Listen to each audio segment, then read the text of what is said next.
자, 이번 비디오에서는 내부 에너지, 인터널 에너지, 내부 에너지하고 열, 그다음에 온도, 그다음에 뭐 이상기체 이런 거에 대해서 한번 얘기를 해보려고 그래요. 저번에 앞에 만든 비디오에서 엔탈피, 내부 에너지 뭐 그 관계에 대해서 이제 최적일이 중요하다. 그 부분이 이제 좀 많이 어려운 부분이라고 비디오를 올렸는데 되게 이렇게 좀 흥미로운 댓글이 하나 달려서 예, 그거에 대해서 이제 댓글로 이렇게 답을 하려고 그러다가 이게 생각보다 내용이 많이 많아질 것 같더라고요. 그래서 글로 쓰는 건 무리가 있는 데다가 뭐 내용도 나름 이렇게 기계공학을 처음 배운 학생들한테는 도움이 많이 될 것 같아요. 그래서 한번 좀 정리를 해보려고 합니다. 이렇게 나도 만들면서 내가 내 스스로 생각을 정리하는 데도 많이 도움이 되는 것 같아요. 그 질문이 뭐였냐면 이제 내부 에너지랑 열 에너지는 같은 건가요? 라는 게 있고 이제 이상기체랑은 관계가 어떻게 되는지를 질문하는 것 같은데 괜찮은 것 같아요. 그러니까 어느 정도는 연결이 되는데 그 약간 이렇게 연결이 안 되는 부분을 한번 이제 뭔가 연결할 수 있지 않을까 싶습니다. 일단 뭐 간단하게 답을 하면은 이제 내부 에너지는 그냥 열 에너지라고 생각하면 됩니다. 어. 근데 그렇게 생각하면 그렇습니다라고 안 하고 생각하면 됩니다라고 이제 좀 여지를 남겨두죠. 그게 왜냐면은 약간 좀 자세하게 들여다보면은 좀 더 고려해야 될 부분이 많아요. 근데 뭐 굳이 한 번 더 이렇게 답변을 주자면은 그냥 학부 레벨, 그러니까 대학교 1, 2, 3, 4학년 레벨에서는 그냥 내부 에너지는 열 에너지라고 생각하면 됩니다. 근데 이게 대학원을 가서 이제 좀 마이크로스코픽한 레벨까지 가면은 좀 더 이렇게 고려해야 될 게 있거든요. 그런 내용도 한번 알아놓으면은 재밌을 것 같아요. 근데 이제 학부에서 왜 내부 에너지에 대해서 깊게 많이 안 들어가냐면은 그렇게 들어가면은 사실 얘기할 게 너무 많아져가지고 분량이 좀 많아집니다.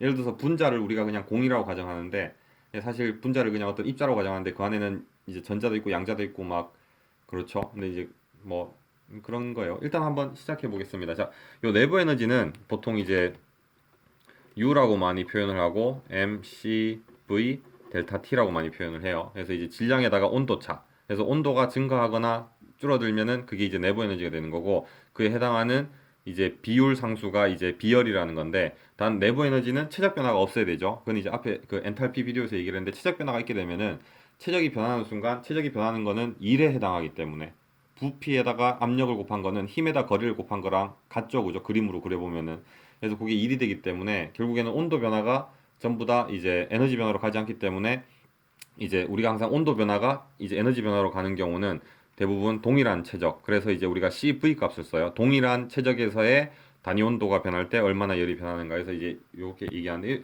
그래서 이런 관점만 보면은 그냥 내부 에너지는 열이라고 해도 됩니다. 근데 내가 이제 좀 이렇게 뭐랄까 나도 생각도 좀 정리할 겸 그다음에 좀 제대로 된 답변을 주려고 좀 찾아봤어요. 인터넷도 좀 찾아봤는데 어디를 봤냐면은 그 조지아 스테이트 유니버시티에 어떤 그러니까 일단 웹사이트를 먼저 찾았죠. 이게 여러 가지 정리가 돼 있는데 사실 되게 겉핥기식으로 정리된 데도 많고 그러니까 인터넷이 문제가 그런 것 같아요. 그러니까 좀 제대로 되지 않은 정보도 많고 그 중에 제대로 된 정보도 있는 것 같아요. 그거를 이제 어, 나 같은 경우는 좀 얘는 잘 돼 있으니까 이렇게 보면 되겠다 싶고 얘는 좀 정리가 안 돼 있네 이게 판단이 가능한데 처음 배운 입장에서는 그냥 좀 너무 많은 상태에서 도대체 뭐를 봐야 될지가 좀 많이 어려운 것 같아요. 그래서 사실 이런 걸 배울 때는 뭐 유튜브도 좋고 인터넷도 좋지만 그냥 수업에서 여러분들 전공에 있는 교수님들이 제일 잘하시는 분들이기 때문에 그분들한테 물어보고 그분들한테 배우는 게 제일 낫습니다. 책하고요, 그죠? 전공책하고. 근데 뭐 일단 이 해당하는 내용은 요 웹사이트 한번 보면 좋을 것 같아요. 좀 영어로 돼 있긴 하던데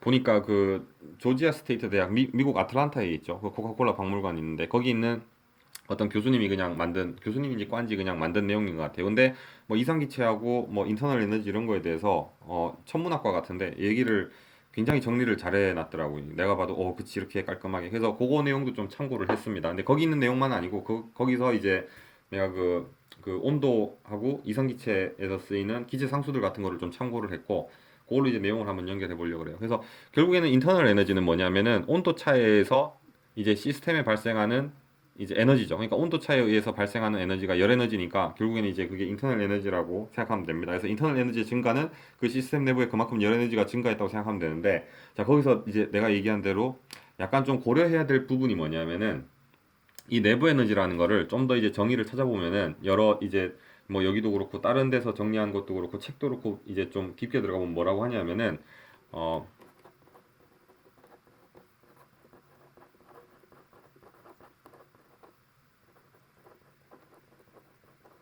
그 시스템을 구성하는 분자들로 구성돼 있죠. 그죠? 시스템을 구성하는 분자들. 그 시스템을 구성하는 분자들이 갖고 있는 운동 에너지와 이제 포텐셜 에너지, 위치 에너지의 합이다. 이게 내부 에너지라 그래요. 뭐 내부 에너지도 정의하는 방법이 여러 가지가 있겠지만 내가 볼 때는 그게 그치 제일 잘 정의를 한 것 같더라고요. 내부 에너지. 그냥 이제 온도의 변화에 따른 내부의 열 에너지 상승이다라고 하는 것보다는 그게 이제 분자 레벨까지 가면은 결국에는 분자들이 갖고 있는 이제 운동 에너지와 위치 에너지의 합이다 뭐 이렇게 하는데 이렇게 얘기하니까 갑자기 너무 내부 에너지가 뜬금이 없죠. 이게 왜 그러냐면은 이 온도라는 걸 이해를 해야 됩니다. 자, 온도라는 거는 뭐냐면은 기본적으로 분자들의 평균 운동 에너지예요. 그리고 굉장히 수학적으로 정의된 식이 있습니다. 뭐냐면은 2분의 1 mv 제곱의 평균. 그러니까 모든 시스템의 분자들의 운동 에너지, 실제 분자의 질량이에요. 그 다음에 실제 분자가 움직이는 속도고 그것들의 평균을 내면은 얘가 평균을 내면은 뭐냐 하면은 2분의 3 kt 요 식을 진짜로 씁니다. 요 식에서 요게 뭐냐 하면은 볼츠만 상수예요. 그래서 여러분들이 실제로 분자의 질량이 있겠죠. 굉장히 작겠지만 분자의 질량에다가 이제 분자의 질량에다가 속도를 다 뭐 불가능하지만 구한 다음에 평균을 내고 뭐 통계 인력학에서는 이렇게 예측하는 방법이 있습니다. 근데 통계를 내고 3분의 2다 볼츠만 상수 곱한 걸 나눠주면은 실제로 온도가 켈빈으로 몇 켈빈 뭐 이렇게 딱 나옵니다. 그래서 사실 온도라는 거는 뭐냐면은 어떤 분자들의 평균 에너지예요. 그래서 온도라는 거는 우리가 어떻게 보통 얘기를 하냐면은 분자들의 평균 운동 에너지입니다. 그래서 온도가 높으면은 이 분자들이 빨리 움직이고, 그죠? 온도가 낮으면은 분자들이 천천히 움직이는 거예요. 그게 이제 우리가 막 얘기하는 온도라는 거죠. 그래서 이제 이 온도가 상승하면은 분자들이 움직이는 속도가 늘어나니까 이 내부 에너지에서 이 운동 에너지가 이제 점점 증가하겠죠. 그죠? 그러니까 이제 온도가 상승하면은 우리가 뜨겁다라는 얘기는 분자들이 빨리 움직인다는 얘기예요. 그래서 이제 온도가 상승하면은 그게 이제 열 에너지가 상승하는 거고 이제 결국에는 내부 에너지가 상승하는 게 되는 거죠. 자, 그러면 이 포텐셜 에너지라는 게 뭐냐면은 이렇게 생각하면 됩니다. 땅이 이렇게 있을 때 공을 여기서 떨어뜨리면은 전체 에너지 H는 운동 에너지 더하기 위치 에너지죠, 그죠? 이 전체 에너지 그 토탈 에너지는 일정합니다. 근데 이제 떨어지면서 운동 에너지가 증가하면 위치 에너지가 감소하고 뭐 이렇죠.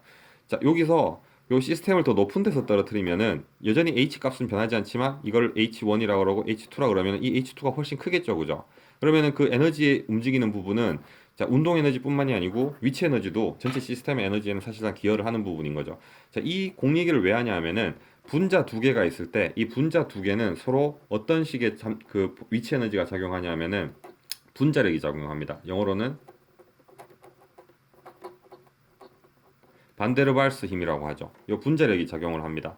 그래서 재밌는 게 외력이 없으면 이 분자들이 서로 이렇게 오실레이션, 진동 운동을 해요. 그러니까 티용티용 이렇게 하나만 튕기는 게 아니라 서로 튕깁니다. 서로 땡기거든, 인력으로. 그래서 이제 이거를 반데르발스 힘이라고 하는데 이게 이제 보통 이 반데르발스 평균 거리가 어느 정도가 되냐면은 보통 한 1나노에서 한 1.5나노 이상으로 가진 않아요. 그러니까 이제 자기 지름 보통 분자들이 평균 지름이 한 0.3나노 근처입니다. 0.2에서 0.3나노, 0.4나노 이 정도 되는데 단원자 분자가 0.3 나노미터 정도 되는데 이게 한 1나노 정도 안에서는 분자력이 작용하는데 그게 벗어나면은 분자력이 작용하지 않는 거죠. 자, 그래서 이제 일단 이 내부 에너지는 이 시스템에서 이제 이 온도가 상승하면은 분자들의 운동 에너지가 상승한다. 그래서 내부 에너지가 올라가는 거고.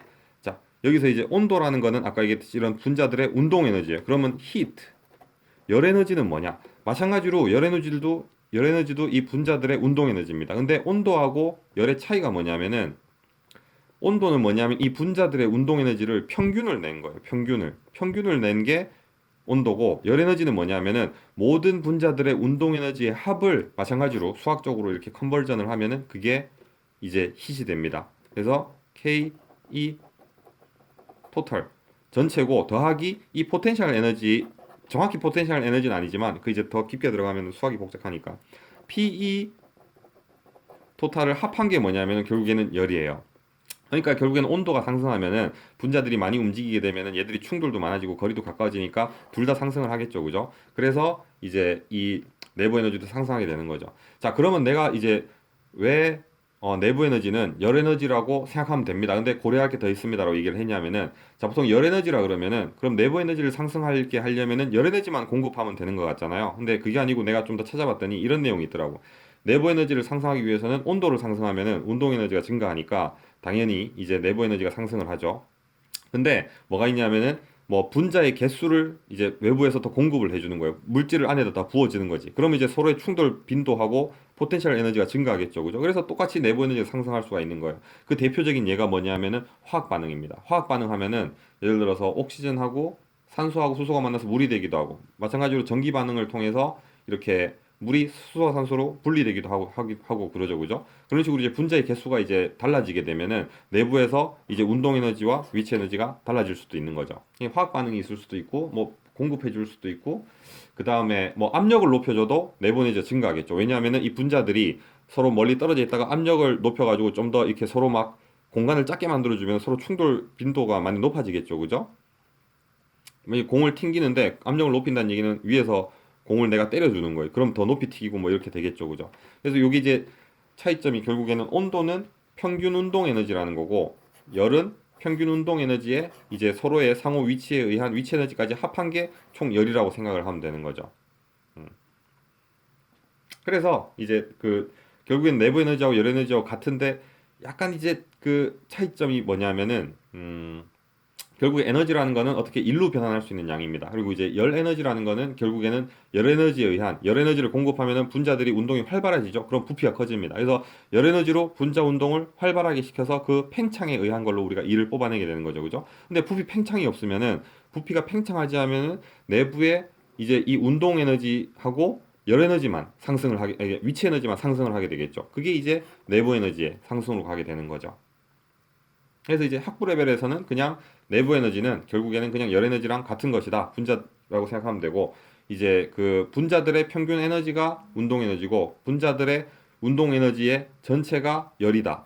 라고 생각하면은, 자, 그래서 어떤 온도가 뭐 예를 들어 10도씨인 물건을 반으로 잘라도 여전히 10도씨 10도씨죠. 왜냐하면 평균값이니까 그래요. 근데 예를 들어서 전체 어떤 물 1리터에 들어있는 열이 500칼로리라 그러면은 이 물 1리터를 500리터 500ml 500ml씩 나누면은 열 에너지도 반반씩 나뉘죠. 그죠? 왜냐하면 전체니까 그렇습니다. 자, 요렇게 되는데 여기서 이제 그 온도는 평균 분자들의 운동 에너지, 열은 분자들의 평균 운동 에너지와 위치 에너지에 관계된 값이고, 인터널 에너지의 상승과 하강은 분자들이 갖고 있는 어떤 그 운동 에너지와 위치 에너지의 합이다. 그러니까 결국에는 열 에너지라고 하면 되겠네요, 그죠? 근데 이제 열 에너지라 그러면은 이제 그 마치 내부 에너지의 상승과 하강은 열하고만 상관이 있는 것 같은데, 그게 아니라 내부 에너지의 상승과 하강은 압력. 그러니까 압력을 부피가 일정한 상태에서 상승시키려면은 외부에서의 어떤 물질의 공급이나 화학 반응을 고려를 해야 되겠죠. 그래서 그것까지 생각을 하면은 그것까지 생각해도 그냥 내부 에너지는 결국엔 열 에너지네요. 그죠? 음, 그러니까 이제 내부 에너지가 열 에너지인데 결국에는 내가 더 설명하고 싶었던 거는 열 에너지라는 거는 도대체 뭐냐? 열 에너지라는 거는 결국에는 분자들의 운동 에너지와 서로 위치 에너지, 위치 에너지의 어떤 상관값이다. 요거를 설명하고 싶었고, 자, 거기서 이상기체가 굉장히 재밌는 부분이 뭐냐면은 이상기체 방정식이 이렇습니다. PV는 nRT예요. 이게 이제 뭘 쓰고 이게 이제 그 가스 컨스탄트죠, 그죠? 가스 컨스탄트인데 재밌는 게 뭐냐면은 그 이 어, PV는 nRT가 뭐랑 똑같냐면은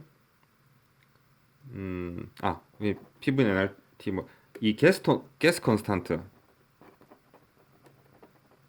가스 컨스탄트 R이라는 게 뭐냐면은 아보가드로 수 있죠, 그죠? 아보가드로 수. 아보가드로 수. 이게 뭐냐면은 이제 1몰을 구성하는 분자들의 개수인데 아보가드로 수 곱하기 볼츠만 상수입니다. 볼츠만 상수. 이 가스 컨스탄트라는 게 아보가드로수 곱하기 이제 볼츠만 상수인 거죠. 그럼 이제 이 이상기체 방정식을 다시 쓰면은 몰수 곱하기 아보가드로수 Na 아보가드로수 곱하기 볼츠만 상수 곱하기 이제 온도가 되는 거죠. 그죠? 이게 PV가 되는 거죠. 이게 이제 이상기체 방정식입니다. 네, 이상기체 방정식을 얘기하는 이유가 있어요.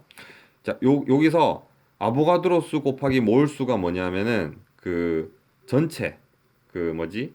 분자들의 개수가 되겠죠. 그죠? 그래서 이 식을 다시 쓰면은 PV는 뭐가 되냐면은 전체 분자들의 개수하고 볼츠만 상수에다가 이거를 곱한 게 되는 겁니다. KT. 근데 요 KT 값이 뭐냐면은 2분의 3을 1로 넘기면은 뭐냐면은 결국에는 얘가 압력과 부피를 곱한 값이 결국에는 뭐냐면은 이게 온도에 관한 거고 온도가 뭐냐면은 결국에는 분자들의 평균 운동 에너지라는 거예요. 그래서 여기서 중요한 거는 이상기체에서 이 PV 텀은 결국에는 KE 운동 에너지, 가스들의 운동 에너지만 포함하고 있습니다. 그래서 이상기체 방정식을 가스에 쓰면은 잘 맞아요. 그래서 이상기체라는 건 뭐냐면은 입자들이 굉장히 작고 이제 서로 상호 간의 거리가 굉장히 멀어서 그 이제 반데르왈스 힘이나 분자력을 거의 무시할 수 있을 때, 그러니까 입자들의 크기를 무시할 수 있고 거리가 충분히 떨어져 있어서 서로 충돌하지 않을 경우에는 이 이상기체 방정식이 굉장히 잘 작동을 하죠.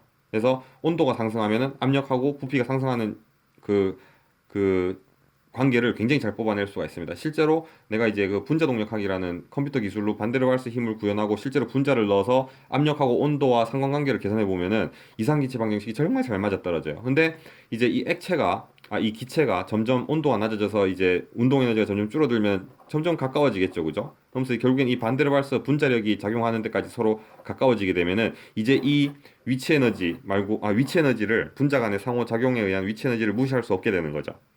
무시할 수 없게 됩니다. 그때는 이제 우리가 이 이상기체 방정식을 쓰면 안 돼요. 그죠? 그래서 이제 이게 관계가 되는 게 뭐냐면은 이제 인터널 에너지를 얘기할 때 보통 이제 우리가 분자들의 평균 운동 에너지만 얘기하는 게 아니라 이제 위치 에너지까지 얘기하는데 이상기체 같은 경우에는 보통 이 그 기체들이 움직이는 상황에서 서로의 어떤 상호작용, 위치 에너지를 무시한 굉장히 단순화시킨 어떤 모델링이라는 거죠. 그래서 사실은 압력과 온도, 그 다음에 부피와의 관계를 실제로 굉장히 밀도가 높은 상태에서 분자력까지 포함시킨 식들도 있어요. 그러니까 레디치콩 이퀘이션 이런 식으로 이제 이상기체 방정식을 더 발전시킨 건데 뭐 그런 것도 있죠. 그래서 사실은 이제 요 아이디얼 가스 같은 경우는 온도와 압력과 부피의 관계를 이 온도라는 거를 이제 분자들의 평균 운동 에너지라는 개념 위에서 출발시킨 게 이 이상기체라는 겁니다. 그게 이제 이상기체라는 거고 열이라는 거는 뭐냐면은 분자들의 평균 운동 에너지와 이제 위치 에너지의 상관식으로 나타내는 거고 이제 온도라는 거는 분자들의 평균 운동 에너지. 자, 열이라는 거는 전체 운동 에너지와 전체 위치 에너지의 어떤 상관관계로 나타내는 거. 그러니까 열은 전체 에너지고 온도는 평균 에너지인 거죠. 그래서 내부 에너지라는 건 뭐냐면은 결국엔 이제 열 에너지인데 열 에너지 중에서도 이제 온도, 그 평균 운동 에너지의 상승과 하강에 따라서 관계되는 내부 에너지지만 이제 밀도가 굉장히 높은 경우에는 이제 운동 에너지뿐만이 아니라 위치 에너지, 분자들의 입자들의 서로 상호작용에 의한 위치 에너지까지 고려를 해야 된다라는 얘기고 이 모든 긴 얘기를 굉장히 짧게 만들면은 이제 내부 에너지는 결국에는 열 에너지인가요? 그쵸? 내부 에너지는 열 에너지라고 생각하면 됩니다.